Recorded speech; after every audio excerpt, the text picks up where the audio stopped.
see what it's really about. Above the fame, above the money, above the women, above all that is the connection being made by band and fan.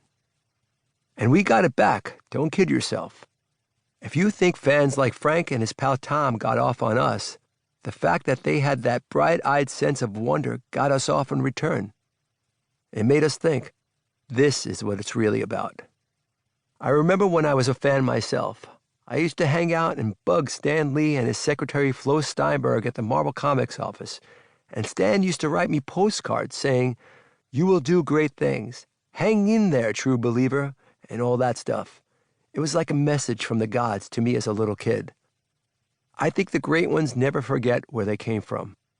What Frank and his pal did was reignite the fire in us, as a reminder that we got everything we wanted. When they came around to talk to us, Frank thought he was bugging us. But it's actually the opposite. I hope he'll tell you when he came around to bug us, we actually had conversations. Truth be told, it meant a lot to us. All these years later, Frank has fans of his own.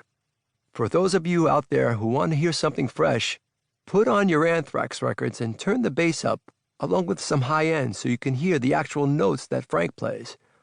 You'll hear some very interesting stuff. As in a string quartet, he does what the cello would do. That idea goes back to the Baroque era and the Renaissance and to the Beatles. When you heard Paul McCartney's bass lines, they were hooks in and of themselves. And they didn't just follow the drums. Sometimes they jumped off the drums and went against them, or dropped out altogether. Train your ears and listen to what Frank's bass is doing. This is the important thing.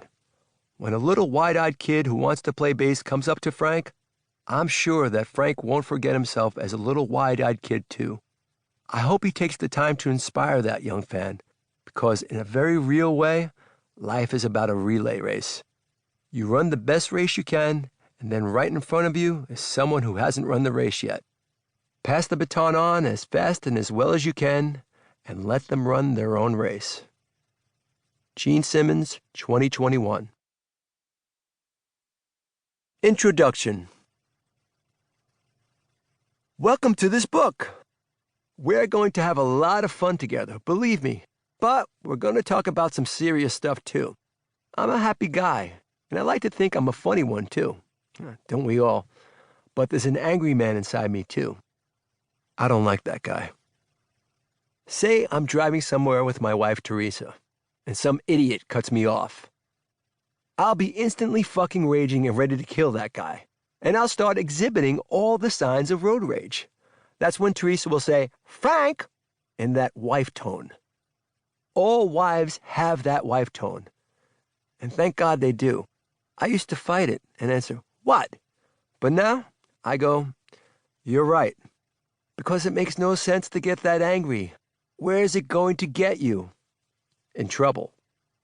That angry guy has been there all my life. My therapists tell me that abandonment by my father when I was a kid is a big part of it.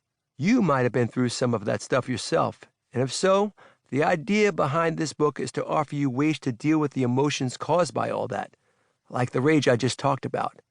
You heard what Gene wrote about in his foreword. He's been through all this shit too.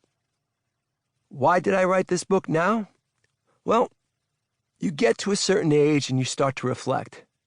Now that I'm in my 50s, I've come to realize what a great ride my life has been. I'm not done yet, though, and I don't want to deal with that angry guy inside me for the rest of my life.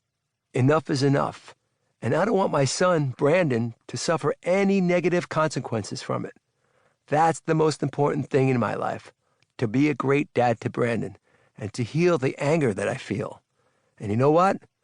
Being a good dad is how I deal with it. I think a lot of men, young and old, could learn from that. As this book took shape in 2020 and 2021, and it became obvious that it was going to address some serious subjects, my co-writer Joel and I decided to donate a portion of the proceeds to relevant charities.